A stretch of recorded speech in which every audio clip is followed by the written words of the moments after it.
नमस्कार दोस्तों, GS classes में आपका स्वागत है। आशा करता हूं कि आप लोगों का बीपीएससी मेंस की तैयारी ठीक ढंग से चल रही होगी।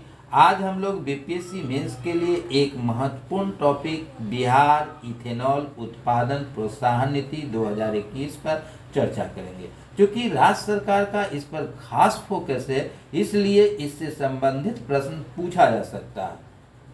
यह मेंस के साथ साथ पीटी में भी पूछा जा सकता है। उदाहरण के लिए एक क्वेश्चन हम लोग देखते हैं, जैसे बिहार इथेनॉल प्रोत्साहन नीति कब तक वैध है? तो यह 31 मार्च 2025 तक वैध है। तो इस प्रकार से ऑब्जेक्टिव क्वेश्चन भी इससे एक आध पूछा जा सकता है। तो इस टॉपिक पर मेंस के लिए क्वेश्चन अवश्य तैयार कर लेना है। हो सकता है कि इस बार इससे क्वेश्चन पूछ दें। तो हम लोग देखते हैं इथेनॉल से संबंधित तथ्यों को। इसके साथ ही आप लोगों से विनम्र अनुरोध है कि चैनल को सब्सक्राइब, शेयर और लाइक जरूर करें। तो हम लोग देखते हैं इथेनॉल के बारे में। तो सर्वप्रथम हम लोग देखते हैं इथेनॉल है क्या।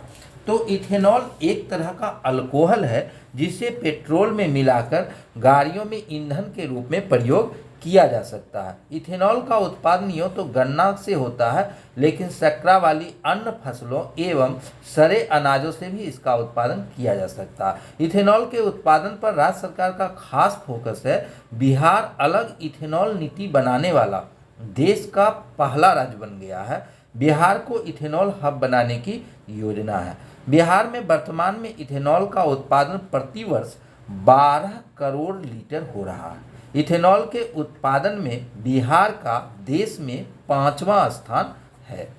वर्तमान में इथेनॉल उत्पादन के 20 प्रस्ताव आए हैं, जिससे उत्पादन प्रति वर्ष 50 करोड़ लीटर हो जाएगा।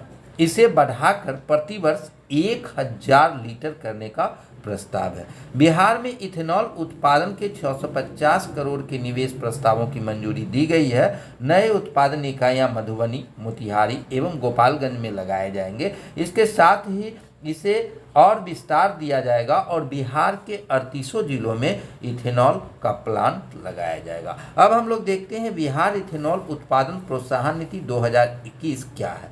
तो बिहार इथेनॉल प्रोत्साहन नीति की प्रमुख विशेषताएं जो है निम्नलिखित है। इस नीति के तहत निवेशकों को मक्का, गुड़, टूटे चावल और सड़े हुए अनाज से सीधे इथेनॉल बनाने की अनुमति दी जाएगी।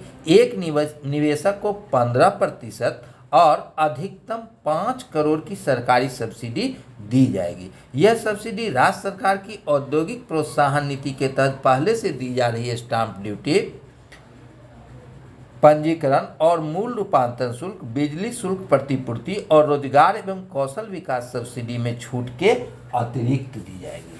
अब इसका अगला है, इसके अलावा SC, ST, EBC, महिलाएं, निःशक्त जन और एसिड अटैक सर्वाइवर निवेशकों को 15.75% यानी अधिकतम 5.25 करोड़ रुपए की सब्सिडी दी जाएगी। ऐसी इकाइयों के लिए होने वाली जमीन की खरीद पर लगने वाली स्टाम्प ड्यूटी के साथ कन्वर्जन कास्ट में भी छूट दी जाएगी। यदि कोई निवेशक बियाडा की जमीन पर इकाई स्थापित करना चाहता है तो उसके आवेदन को 1 सप्ताह में स्वीकृति दी जाएगी।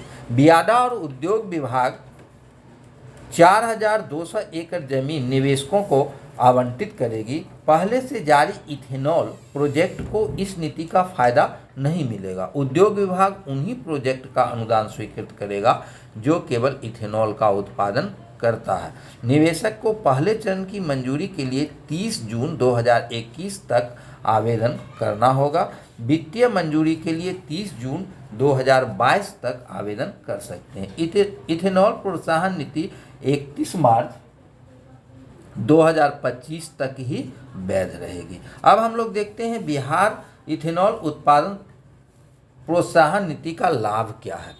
तो इथेनॉल नीति बिहार को एक इथेनॉल हब बनाने और निवेशकों को पसंदीदा गंतव्य बनाने का मार्ग प्रशस्त करेगी। इससे बिहार में गन्ना उत्पादन को प्रोत्साहन मिलेगा। जो भी गन्ना का उत्पादन पहले से हो रहा है उसमें और वृद्धि होगी और चीनी उद्योग के साथ साथ इथेनॉल के लिए भी गन्ना मिलेगा।